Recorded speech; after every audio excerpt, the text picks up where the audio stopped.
Oh, wow. Okay. Right. Hello. Right, just say hello, everyone. That's it. No. Just hello, everyone. Hello, everyone, and then you carry on from there. Yes. Right. Okay. Hello, everyone.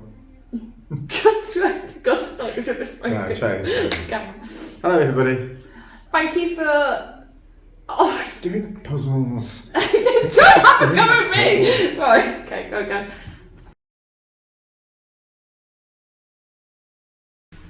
Right. Let's say that there are G girls and B boys. What's the first sentence? So we know that the girls are going to get a puzzle and the boys are going to get a book. Okay. And we have the girls have twice as many sisters as brothers. Right. So if you are a girl, then that means the number of sisters you're going to have is G minus 1, and that's twice as many as they have brothers, yeah? Yeah. Okay. And then the brothers have 5 times as many sisters as brothers. So if you're a boy, you're going to have that many brothers. Yeah. They're 5 times as many sisters. 5 times as many So sisters. G is 5 times. So that's our 2 equations, isn't it? Yeah. Right, so I'm just going to substitute G straight into equation 1. So let's call that 5b minus 5 minus 1 equals 2b. So 5b minus 6 equals 2b. So that means 3b equals 6. That means there are 2 boys, and if G minus 1 is 2b, that means G minus 1 is 4, so there are 5 girls. And what was the original puzzle? What did it say? So how many puzzles do we need? How many books do we need? So it's Girls want books today. Yeah. 2 puzzles. No, girls want books. Puzzles. Girls want puzzles. Yeah. 5 puzzles and 2 books.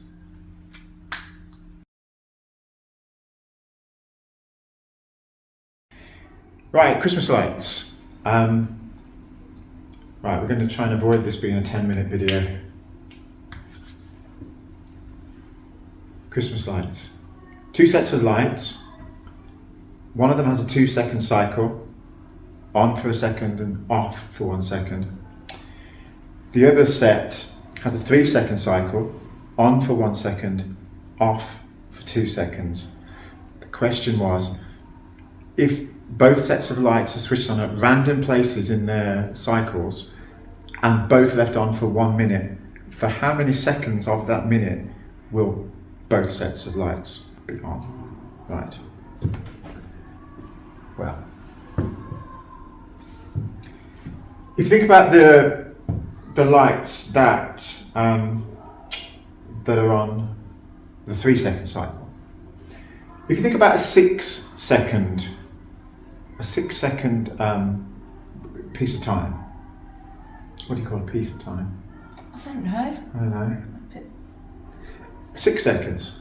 Right, because 6 is the lowest common multiple of 2 and 3. It could be like that, or it could be, if it comes on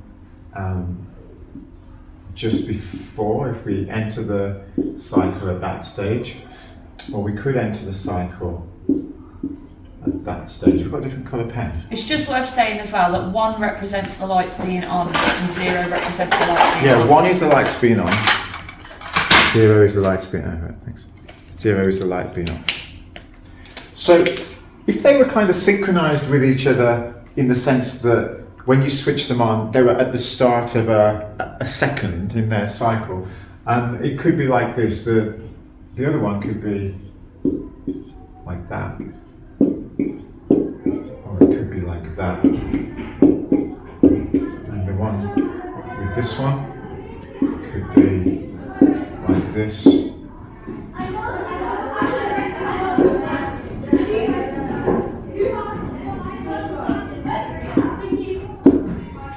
Now, in any of those situations, the interesting thing is that in a 6-second interval, That's what a piece of time is. It's an interval. Interval, Right. well- A 6-second interval. I was going to say epoch. Yeah, feels like it. Right. So there will always be two places where they're both on. So that's not true, is it? There will be one place where they're both on. So like both on, then not both on. And then here, if we're in this one, it occurs here, then not again. If that was the situation, we've got here, they're both on, but never again. Here, but not again. And in this situation, look, it's here, but not any other place. And with this situation, it is here, but not any other place. So what that means is a simpler version of this puzzle, which says that when you switch them on, they're at the start of one of their seconds. The answer is going to be in only 6 seconds, they're on together for 1 second. So in 60 seconds, they'll be on together for 10 seconds. And 10 seconds is the answer to the puzzle. 10 seconds is the answer to the simple version of the puzzle. But what I originally intended, and maybe I wasn't clear enough when I read the question out, is that when I said it could come on at any point in its cycle, I meant it could come on like half a second into its cycle, or 6/7 of a second into its cycle, which would kind of mean that they didn't line up neatly like this. The timings were sort of staggered. But what seems to be the case, and again, you can think about this and check to see whether this is right, because we made this puzzle up, and so is that if you take out of alignment these two here, so which is a good one to show. So here, like if we move this, so 101, 010, right? So if we moved it, so where's my red pen? 1, 0, 1, 0, 1, 0. So they were kind of halfway in line with each other.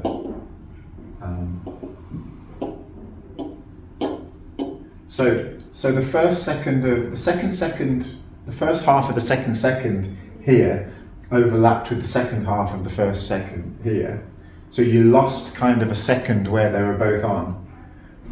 You gain another half a second here, because now the second half of this second overlaps with the first half of this second. So as you push them out of alignment, what you lose on one, you pick up on another, which means, surprisingly, it does seem that no matter where, literally no matter where in the cycles that they are, they're always going to be on together for 10 seconds.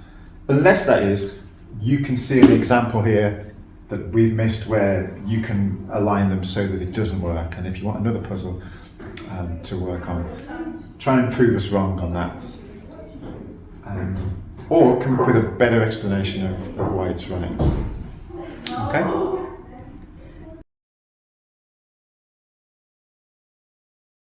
Right, the Christmas jumper puzzle. Me and Scott both had the same 7 jumpers. The puzzle was, if we both wear a random jumper every day for 15 days, what is the probability that at no time do we choose the same jumper?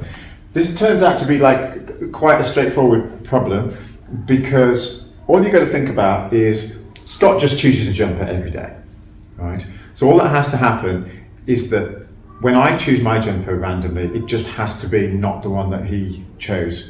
And it doesn't matter which one he chose, the probability that I choose one that isn't the same as him is 6/7. And that's going to happen 15 days in a row. So I do that to the power of 15. 6/7 to the power of 15. And the probability of that happening is 0.990 to 3 significant figures, which is just a little bit less than 1%. Is that right? Yeah, a little bit less. Yes. No, a little bit less than 10%. 10%. It's just maths, isn't it? Maths. Maths a little bit. Should we leave that in? Let's leave that in. Just a little bit less than 10%. That's the answer.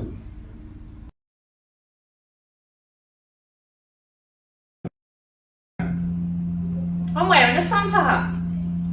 If after 4 minutes Adam has not declared his hat, that must mean that he doesn't know what type of hat he's wearing. So therefore, me and Lucy must be wearing different hats.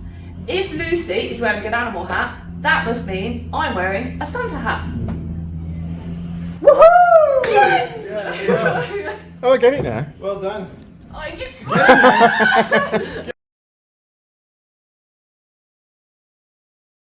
So this is the Christmas potato puzzle. A mathematician has made Christmas dinner for his daughters and he wants to split the potatoes in a certain way. Now we find out at the end of the puzzle that the youngest daughter has done some calculations and every single daughter gets the same number of potatoes, and that's a really important piece of information. So we want to calculate how many daughters there are and how many potatoes there are in total. Okay, so we don't know how many potatoes there are, so I'm going to say there are X potatoes. So we know that the eldest daughter gets 1 potato plus a 1/7 of what is remaining. So if there were X potatoes to begin with, there's now X minus 1 potatoes because the eldest daughter's already taken the 1. So then the second eldest daughter is going to get 2 potatoes plus 1/7 of what is remaining. But now what is remaining is the number of potatoes, the total number of potatoes, take away 3 potatoes, because we've got 2 potatoes here, 1 potato here, take away 3 potatoes, take away this bit from the start as well, because this is how many potatoes the eldest daughter took. So minus 1/7 of X minus 1. Now I could keep going and do all that algebra for the third eldest, fourth eldest, but there's no point because we know that the eldest and the second eldest get the same amount of potatoes, so we just have to set this one equal to that one and do some rearranging. So I'll rearrange and expand the brackets at the same time. So you've got 1 plus a 7th X minus a 7th, tell me if I do this wrong, Matt, equals 2 plus a 7th of X minus 3/7 minus 1/49x plus 1/49. That's correct, isn't it? Yeah, looks good. Yeah, okay then. So then I want all of the x's on the one side, but I can see it's just going to cancel. So that's, oh, go on, were you going to say something then? No. No, okay. I'm going to make this positive. So Times it all through by 49, I was thinking. Yeah, so you're going to get 1/49x equals, take this, I'm just going to do quick maths, you can figure it out later. So equals 36/49, and then if I times both sides through by 49, I get x equals 36. So there are 36 potatoes in total, but we're not finished. So if there are 36 potatoes in total, then I can just sub this in to here. So we've got 1 plus 1/7 of 36 minus 1, which is 35. We know 1/7 of 35 is 5. 1 plus 5 equals 6. And if you sub 36 into here as well, you'd also get 6. So if every single daughter is getting 6 potatoes, and there are 36 in total, then there must be 6 daughters and they're all getting 6 potatoes each.